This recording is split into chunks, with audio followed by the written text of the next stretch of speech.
Hello everyone, welcome to my YouTube channel GMS Study Zone. Student, today we will discuss about two quantum number, magnetic quantum number and spin quantum number. We have already discussed about first two quantum number, principal quantum number and azimuthal quantum number. तो आज हम यहाँ पे दो quantum number के ऊपर discuss करेंगे, magnetic quantum number and spin quantum number. ठीक है, हम ऑलरेडी जो है दो क्वांटम नंबर के ऊपर हम पिछले वीडियो में हमने डिस्कस की थी, principal quantum number and azimuthal quantum number. अगर आपने वो वीडियो नहीं देखा हो तो प्लीज़ पहले उस वीडियो को देख लीजिए। उस वीडियो का लिंक इस वीडियो के डिस्क्रिप्शन में हम दे देते हैं, ठीक है, जिससे कि आप वो वीडियो भी देख लें, क्योंकि चारों क्वांटम जो नंबर्स होते हैं हमारे वो एक दूसरे से काफ़ी रिलेटेड रहते हैं। अगर वो पहले अगर दो जो प्रिंसिपल क्वांटम और एजीमुथल क्वांटम नंबर अगर हमारे समझ में नहीं आएंगे, उनकी वैल्यू एक दूसरे कैसे रिलेटेड रहती हैं, तो हम इस वीडियो को अच्छी तरह समझने में हमें थोड़ा दिक्कत होगी। तो प्लीज़ पहले उस वीडियो को देख लीजिए। उस वीडियो का लिंक जो है इस वीडियो के डिस्क्रिप्शन में आपको मिल जाएगा। तो शुरू करते हैं मैग्नेटिक क्वांटम नंबर। तो student, first we will discuss about magnetic quantum number. Magnetic quantum number के ऊपर पहले डिस्कस करेंगे। जो मैग्नेटिक क्वांटम नंबर है, it is proposed by Zeeman. किसने प्रपोज किया? जीमैन ने इसको जो है प्रपोज किया था। ठीक है, जीमैन सब लोगों ने नाम सुना है, बोहर मॉडल में हमने पढ़ा था। जीमैन एक साइंटिस्ट थे जिनने जो है split theory of magnetic spectrum, यानी कि स्पेक्ट्रम के जो लाइन की जो स्प्लिट होने की जो थ्योरी दी थी वो जीमैन ने दी थी। और बोहर का मॉडल ऐसा था, जीमैन इफेक्ट को जो है वो एक्सप्लेन नहीं कर पाता, ये उसके जो है मेन ड्रॉबैक था बोहर मॉडल का। ठीक है, तो इसको जो मैग्नेटिक क्वांटम नंबर था, it is proposed by Zeeman. ठीक, it is denoted by small m. Small m से हम इसको डिनोट करते हैं।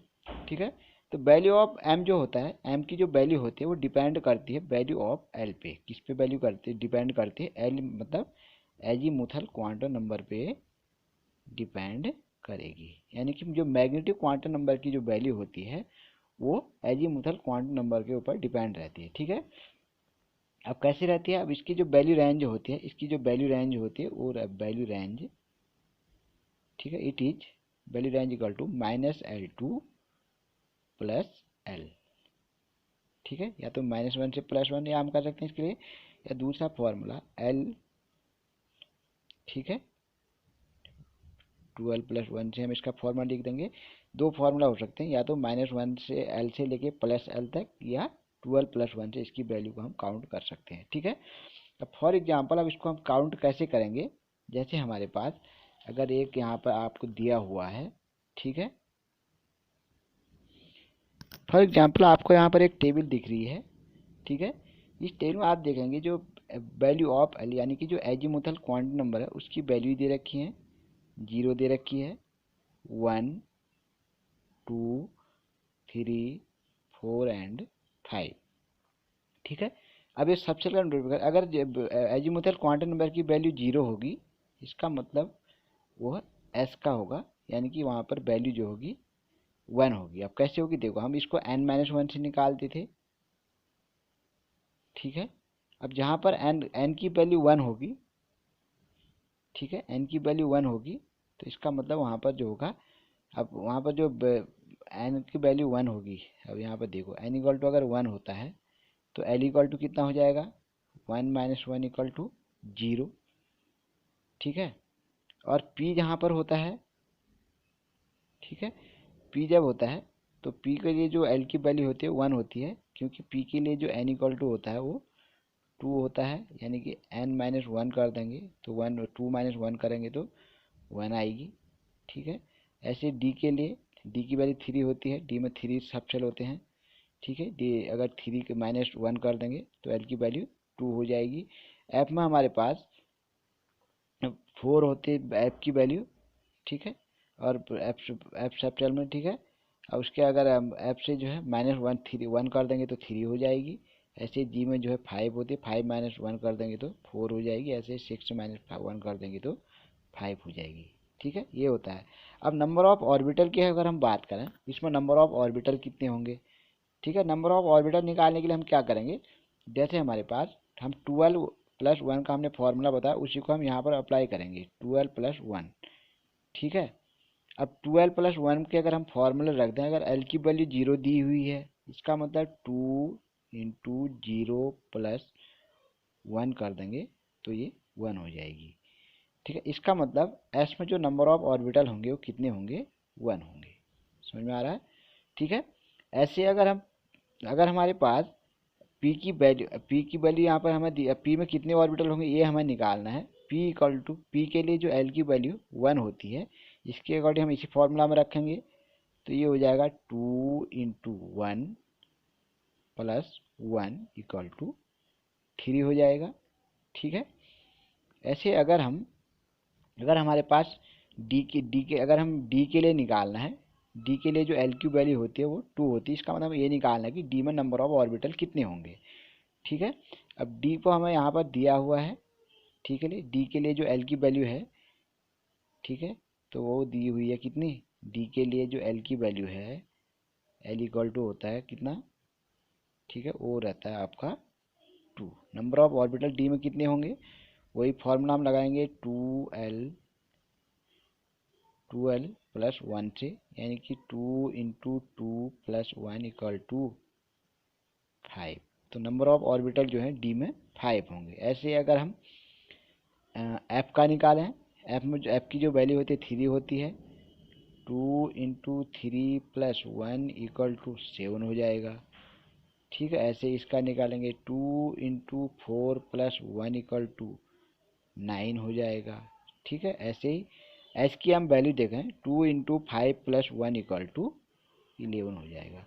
इसका मतलब एस में जो नंबर ऑफ ऑर्बिटल होंगे वो 1 होंगे, पी में जो नंबर ऑफ ऑर्बिटल होंगे वो 3 होंगे, डी में जो नंबर ऑफ ऑर्बिटल होंगे वो 7 होंगे, एफ में नंबर ऑफ ऑर्बिटल जब डी में 5 होंगे, एफ में 7 होंगे, जी में नंबर ऑफ ऑर्बिटल 9 होंगे, एच में 11 होंगे। अगर एच के बाद आई होता तो उसमें 13 हो जाते। 1 3 5 7 9 11 13 15 ऐसे ये चलते हैं। ठीक है, तो ये हो गया हमारा। इसका मतलब जो मैग्नेटिक क्वांटम नंबर होता है, एक तो हमें ये जीमेन इफेक्ट, जीमेन ने इसको प्रपोज किया था, इसको हम स्मॉल एम से रिप्रेजेंट करते हैं। ठीक है, अब इसकी जो वैल्यू है वो अजीमुथल क्वांटम नंबर पर डिपेंड रहती है। इसकी जो रेंज होती है -l से लेके +l तक रहती है, या 12 + 1 से भी हम निकाल सकते हैं। ठीक है, ये जो डिटरमाइन करता है, ये नहीं कि ऑर्बिटल के बारे में हमें बताता है। ठीक है, अगर हम बात करें जो मैग्नेटिक क्वांटम नंबर है, इट डिटरमाइन या इट इन्फॉर्म द ऑर्बिटल्स। किसके बारे में बताएगा ये हमें, ऑर्बिटल के बारे में इन्फॉर्म करेगा। ठीक है, किसके बारे में बताएगा, ऑर्बिटल के बारे में, ऑर्बिटल के बारे में बताएगा। उसके बाद अब किसी भी जो ऑर्बिटल है या सेल है, उसमें नंबर ऑफ ऑर्बिटल कितने होंगे ये हम निकालने के लिए हम एक फार्मूला होता है हमारे पास, हम n² से निकाल सकते हैं। किससे निकाल सकते हैं, n² से। How many orbital in any shell, किसी भी सेल में नंबर ऑफ ऑर्बिटल कितने होंगे ये हम कैसे निकालेंगे। ठीक है, तो उसके लिए हमारे पास फॉर्मूला रहता है n²। किससे निकालेंगे, n²। अब हमारे पास जो सेल्स होते हैं वो k, ठीक है, l m n o, k = 1, l = 2, m = 3 4 5। अब k अगर जो हमारे पास सेल है, इसमें नंबर ऑफ ऑर्बिटल कितने होंगे, एल में कितने होंगे, एम में कितने होंगे, एन में कितने होंगे, ओ में कितने होंगे, ये हमें निकालना है। एल में नंबर ऑफ, के में नंबर ऑफ ऑर्बिटल निकालने के लिए हम 1 × 1 का स्क्वायर, मतलब 1 का स्क्वायर कर देंगे सीधे, n²। 1 n = 1 है यहाँ पर, 1 का स्क्वायर, यानी कि के में जो है एक ही सबसेल होगा ना, एक ही ऑर्बिटल होगा। ठीक है, उसके बाद एल में 2 का स्क्वायर। ठीक है, इसका मतलब कितने, 4 ऑर्बिटल। अब ये के, यानी कि जो के वाला सेल है, आपको पता है के में जो है 4 ऑर्बिटल यहाँ पर निकल रहे हैं। कैसे होंगे देखो, अगर हमारे पास के है, के में जो हमारे पास सबसेल होते हैं 2, एक एस दूसरा पी। एस के पास एक ऑर्बिटल, पी के पास जो है 3 ऑर्बिटल होते हैं। इसको हम, एक ही ऑर्बिटल हो गया एस, इसके 3 ऑर्बिटल हैं, एक को हम पी एक्स बोलते हैं, एक को पी वाई बोलते हैं, एक को पी जेड बोलते हैं। तो एस के 3 ऑर्बिटल ना, एक ऑर्बिटल और पी के 3 ऑर्बिटल को मिला के टोटल के सेल में कितने ऑर्बिटल हो जाएंगे, 4 ऑर्बिटल। समझ में आ रहा ना। तो हमारे पास जो के सबसेल होगा उसमें 4 ऑर्बिटल होंगे। ऐसे अगर हम डी वाले की बात करें, डी में जो है, यानी कि अगर हम के एल एम की बात करें, इसका मतलब ये है कि how many orbital in M shell, M shell में कितने ऑर्बिटल होंगे। इसके लिए हम वही फॉर्मूला अपनाएंगे, ठीक है, एन स्क्वायर का। अब एन स्क्वायर का मतलब, अब जो एम होता है हमारे पास, पहले तो हम ऐसे लगा सकते हैं, एम के पास एक तो एस सब शेल होता है, ठीक है, एक एस पी सब शेल होता है, ठीक है, और एक होता है एस पी डी। या फिर दूसरे तरीके से बता देता हूँ, अगर हम एम सेल की बात करते हैं, एम सेल की बात करें, इसके जो सब शेल होंगे, पहले हमें इसके सब शेल निकालने हैं, ठीक है। इसके सब शेल की बात करें, इसके पास एक तो एस सब शेल होता है, एक पी होता है, ठीक है, ये एस हो गया, ये पी हो गया, और एक इसके पास डी होता है। तो टोटल नंबर ऑफ ऑर्बिटल अगर इसमें हम काउंट करेंगे, एस के पास एक ऑर्बिटल होता है, पी के पास 3 ऑर्बिटल होते हैं, डी के पास 5 ऑर्बिटल होते हैं, 1 3 5, it means there are 9 orbital in M shell. M shell में टोटल ऑर्बिटल कितने होंगे, 9 होंगे, ठीक है। ये हमने कैसे निकाला है सब जानते हैं जिनको पढ़ा है, ठीक है। तो total number of orbital in M shell equal to 9, ठीक है। या हम अगर 2n स्क्वायर के 12 जो हमारे फॉर्मूला है 12 + 1 से निकालें, यहाँ पर जो है अगर हम 12 से भी निकाल सकते हैं, जो हमने यानी कि n स्क्वायर से भी हम निकाल सकते हैं, क्योंकि जो हमारे पास m इक्वल टू होता है कितना, ठीक है, अगर m वो हम देखें, ठीक है, जो हमारे पास के एल एम जो है तीसरे नंबर का सेल है, ठीक है। उसके लिए हम क्या करेंगे, नंबर ऑफ जो हमें अगर ऑर्बिटल निकालने हैं, ठीक है, तो हम निकाल सकते हैं कैसे, एन स्क्वायर के अकॉर्डिंग, क्योंकि वो जो है जो एम होगा हमारे पास थर्ड नंबर का सेल होगा, ठीक है। 3 का स्क्वायर अगर निकाल लेते हैं तो आता है 9। ये था फिर हमारे पास। अब उसके बाद जो हमारे पास और क्या काम है इसका, उसके बाद जो हमारे पास जो मैग्नेटिक क्वांटम नंबर है, ये ओरिएंटेशन के बारे में भी बताता है कि हमारे पास किसी भी सेल में जो है ओरिएंटेशन क्या होगा, ठीक है। जो हमारे पास जो ऑर्बिटल्स हैं उनका ओरिएंटेशन क्या होगा। फॉर एग्जांपल हमारे पास जैसे एस सब सेल है, एक पी है, एक डी है, एक एफ भी है, और भी हो सकते हैं। इसका क्या, पहले शेप की बात करेंगे, उसके बाद हम जो है इनके ओरिएंटेशन की बात करेंगे, ठीक है।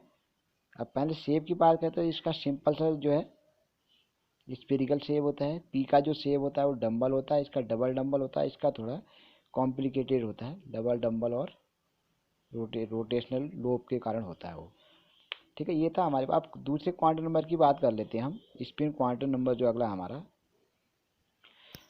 अब इसके क्वांटम नंबर की हम बात करें, जो स्पिन क्वांटम नंबर था, एक तो इसको जो प्रपोज किया था वो जो है गोल्ड स्मिथ ने किया था, ठीक है। किसने किया था, गोल्ड स्मिथ ने किया था, गोल्ड स्मिथ ने किया था, ठीक है। और भी साइंटिस्ट थे, यूलियन ब्लैक भी था इसमें।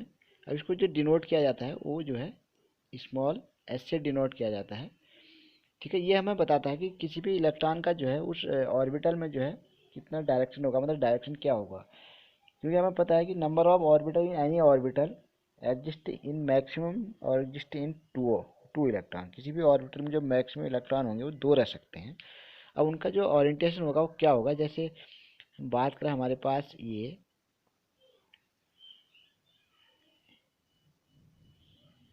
ठीक है ऑर्बिटल है 1 2 3, ये हमारे पास पी सबसेल का, पी का ये पी सबसेल है,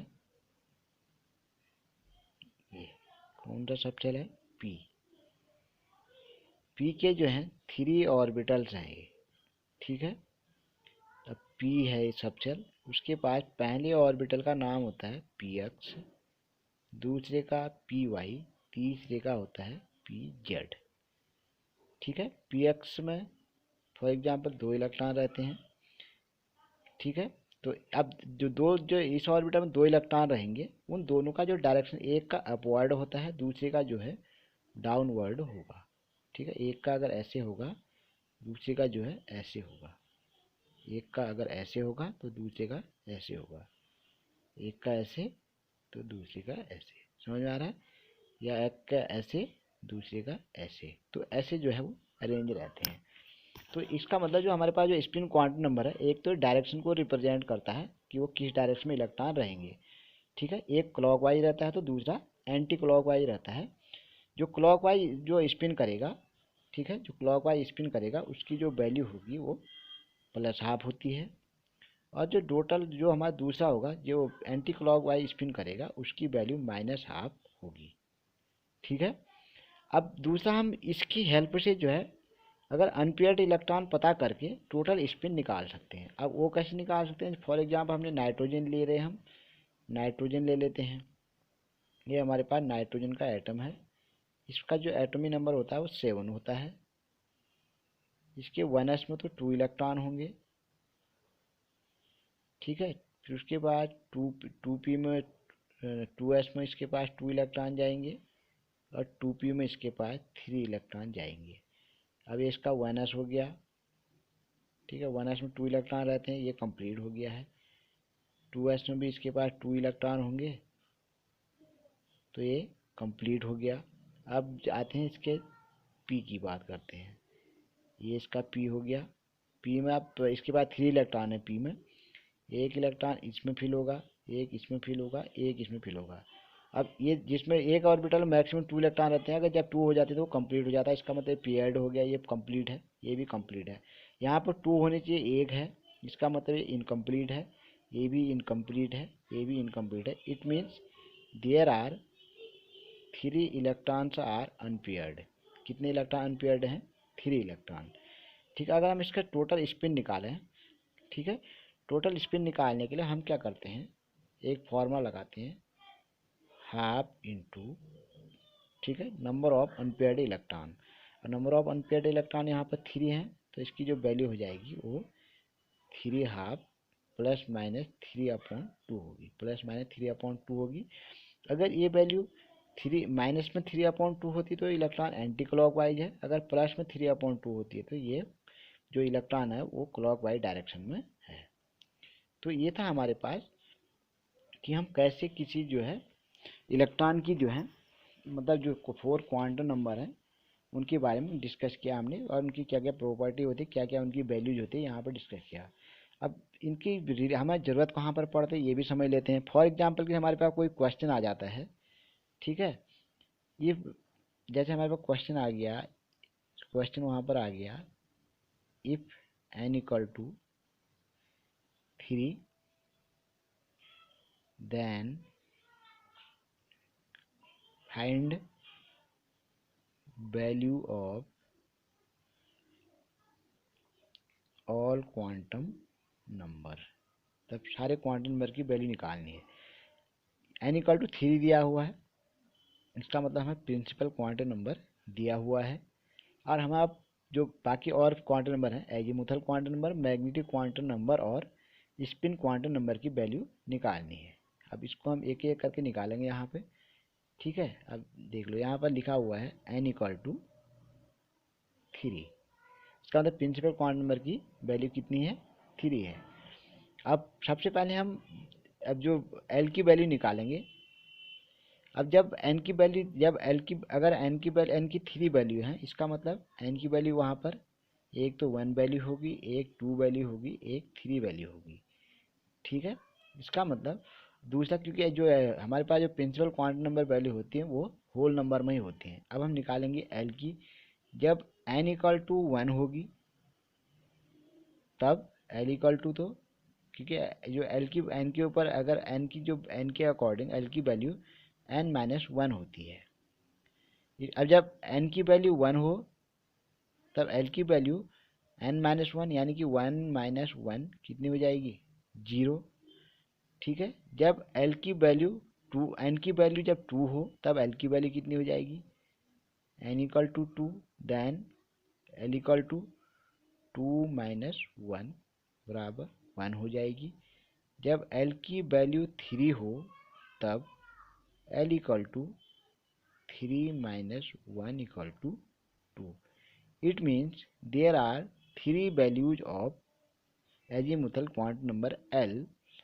एक 0, एक 1 और एक 2, 3 वैल्यूज होंगी. ठीक है, अब हमने एक की निकाल ली. ऐसे हम m की वैल्यू निकालेंगे. m की वैल्यू डिपेंड करती है, ये L की वैल्यू है इतनी सारी, m की वैल्यू डिपेंड करती है L की वैल्यू का. इसका मतलब 3 वैल्यू पर डिपेंड करेगी. जब L की वैल्यू 0 हो तब m की वैल्यू भी 0 हो जाएगी, क्योंकि इसकी जो रेंज होती है, ठीक है, 0 से लेके माइनस, मतलब -L2 लेके -L2 प्लस L कहाँ तक होती है, प्लस L, या 12 + 1 से भी हम निकाल सकते हैं. ठीक है, L इक्वल टू 0 होगा तो M इक्वल टू 0 होगा.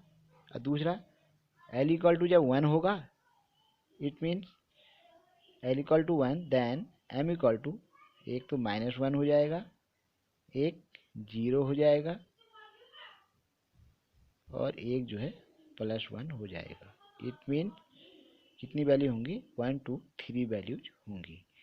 जब L इक्वल टू अगर 2 होगा, ठीक है, L इक्वल टू अगर 2 होगा, देन M इक्वल टू कितना हो जाएगा, एक तो -2 -1, ठीक है, 0 +1 और +2. ठीक है, +2. तो 1 2 3 4 5 कितनी वैल्यू हो जाएंगी, 5 वैल्यू. ऐसे हम इसको यहाँ पर निकालते हैं. और चौथा जो स्पिन क्वांटम नंबर होंगी उसकी वैल्यू हो जाएंगी, एक तो +12 होगी और एक वैल्यू इसकी -12 होगी. ये फिक्स वैल्यू है इसकी. ठीक है, ये था हमारे पास किसी भी क्वांटम नंबर को हम कैसे समझें, कैसे उनको रिलेट करें और उनका एक दूसरे के साथ क्या रिलेशन है और उनकी वैल्यू कैसे डिपेंड रहती है. ठीक है, तो आई होप आपके